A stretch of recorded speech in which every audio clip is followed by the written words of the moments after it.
Hi, and welcome back to your tutorials on how to make things on Facebook work right.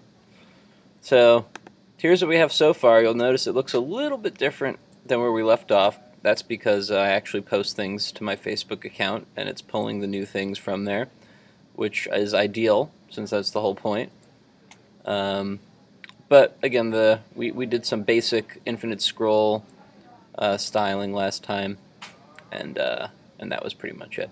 So that's the fun part. Hopefully you guys have a little bit different design on how your content is pulled into your website now.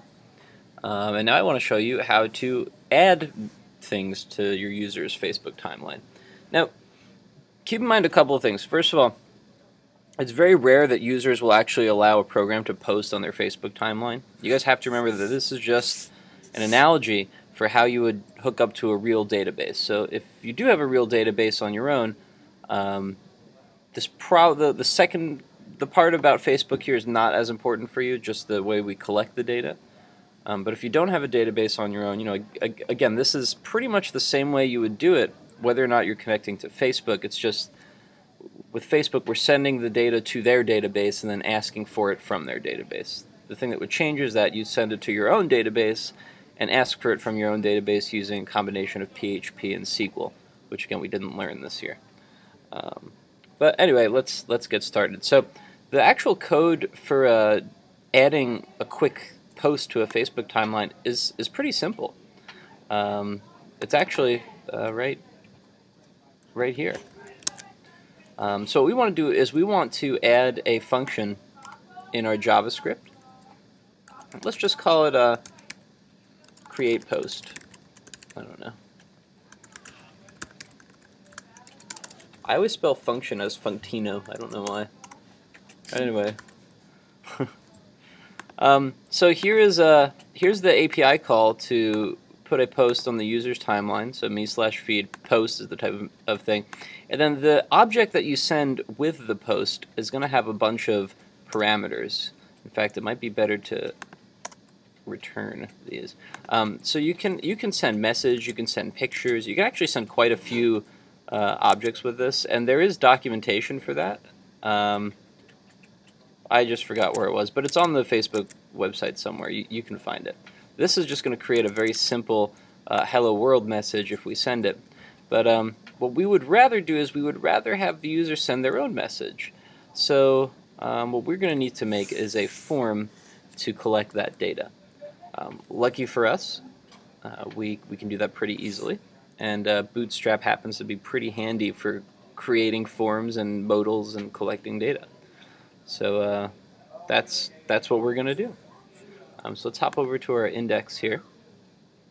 The first thing we want to do is we want to include a button that creates or pops up the form dialog.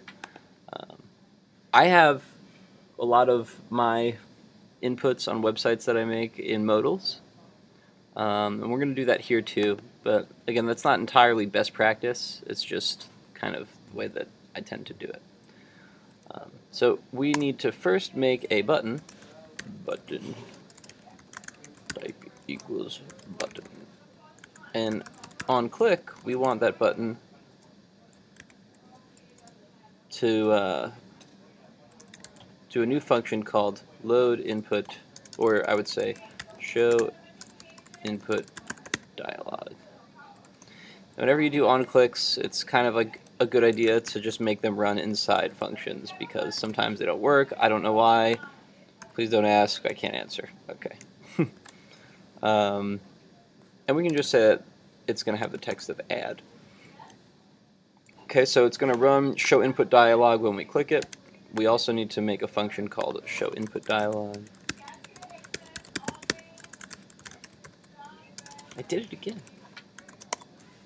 Okay, so what's going to be inside show input dialog? So the way that modals work is you need to have them kind of laid out in HTML, and then what your JavaScript function does is toggle them into view.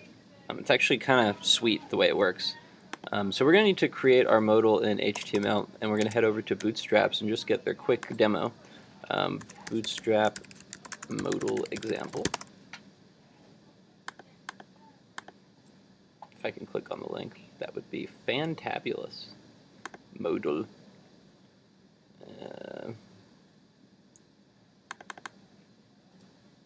Just gonna steal, like stealing. Okay.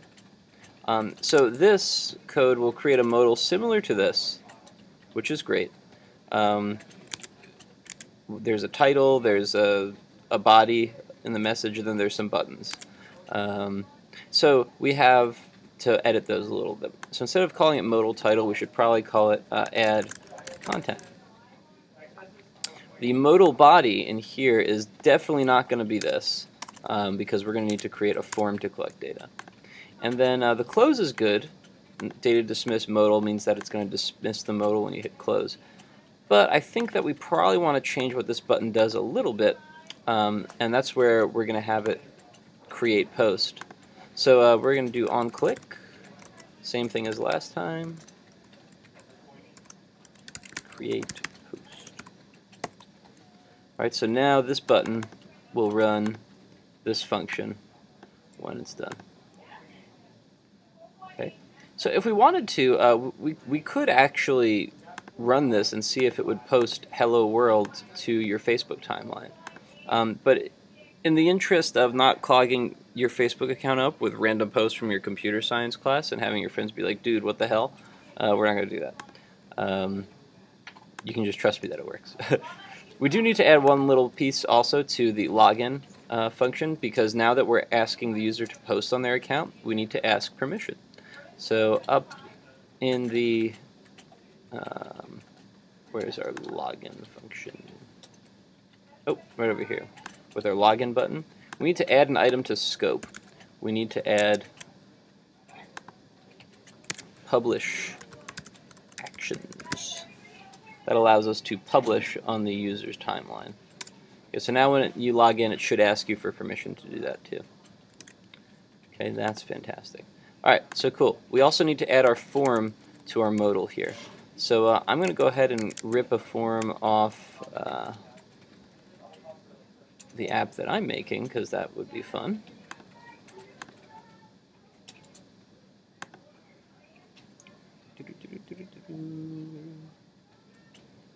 So here's the way that I did the form.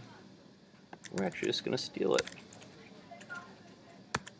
Alright, so this is a entirely too long form, but the way that this works in my app is it asks for a title, it's got a drop down, it's got an ability to upload a photo and things like that. We'll get there eventually, but I don't want to overwhelm you guys too quickly.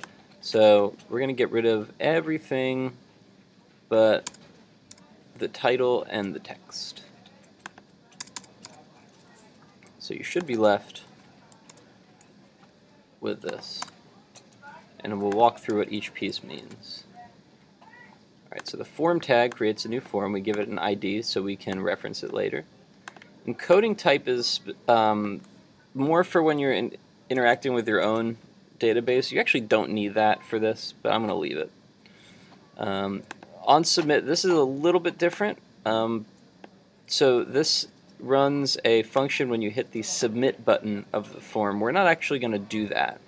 We're going to have an outside button run the submission. It's kind of like a nuanced change, but we can actually get rid of this on submit piece.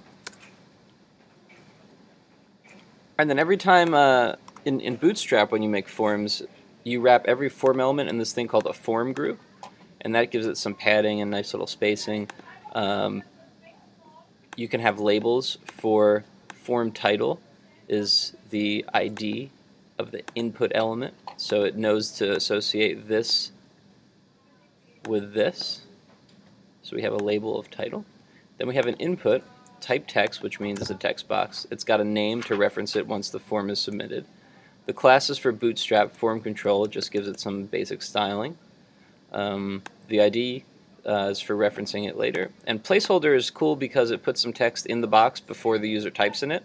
Pretty standard behavior to use that. So, alright, so here's another form group, another label, form control, name, ID. Notice that this is a text area. That's a little bit different than a text box. A text area is a multi-window or multi-row text box. Notice that we've specified the number of rows, but everything else still works the same. Alright, cool. So the last piece that we would need to do is have this show when we're ready to make it show. So when we want to show input dialog, all we really have to do is add one line. I want to just make sure my syntax is right for it, so I'm going to steal from my app again.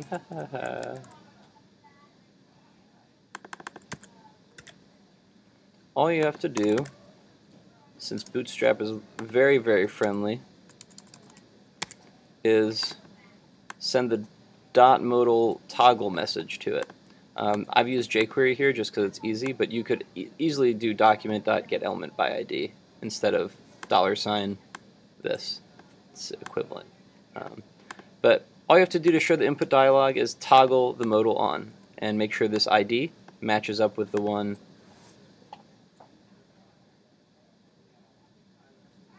wherever we made it. Oh, looks like we didn't make it. We have to give this an ID. There we go.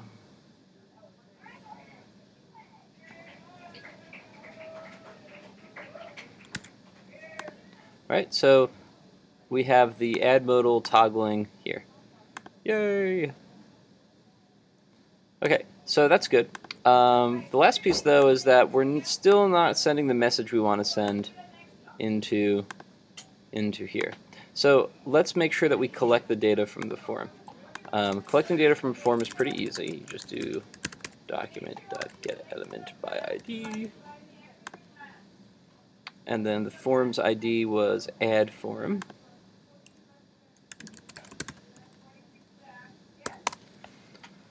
Okay, and you can access form elements by using the notation the variable, square bracket, and then quotes. And inside the quotes goes the name of the form element. For example, if you put title and then you do dot value, you'll get the value of what the user's typed into here. Okay, so we could get the value of what they've typed into the title. We could get the value of what they've typed into form text, just like that. So our message here should probably be form text value. And just to keep things clean, I'm going to make a variable equal to this, just because I don't like having functions inside API calls. You never know what you're going to get. It's like a box of chocolates. I don't know who said that. It might be from a movie. Alright. So we're getting the form text, and then Facebook posts don't actually have titles, unfortunately. But maybe you had, like, you know, Instagram ones do. There are other social media sites that have titles and then text. So, you know, I put that in there just in case yours did. But it looks like we should be ready to test this. Let's upload them and give it a shot. I don't know if it's going to work. That's kind of part of the fun. Let's see. Upload. Wet audio. No, that's the wrong one. That'd be funny.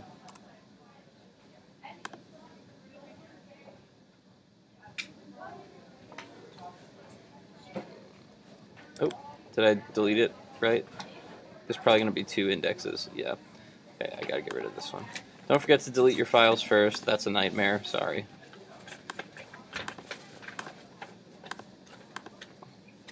My JS. Alright. I bet it's not going to work, but here goes nothing.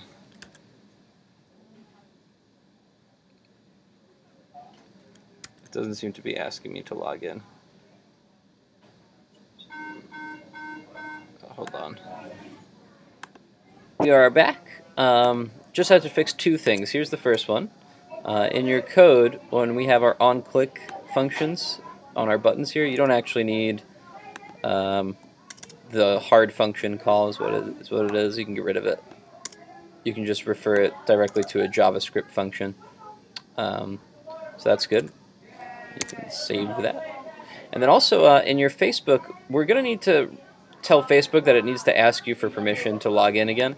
So actually, if you go to your own profile and then go to settings and go to apps on the left side, you can see all the apps that you are logged into. Go ahead and delete yours, and that way it'll force it to ask for permission again. Alright, so we should be all set here. If you reload your page and hit login with Facebook, you might get this. You can't actually go live with posting functionality until they approve it, but you can still test it. So you can hit OK, and then it should ask you this, which is great, and you can hit OK. And then hopefully that works. That's great. And then let's see if our modal works. Hooray, here's a test post. Test post, please. Looks like no callback was passed. That seems like an error. Maybe they do need to approve it. I don't know. I'm going to pause. Okay, there it is. Magic. It works. I'm going to go ahead and delete this so my friends don't think I'm crazy. Very good.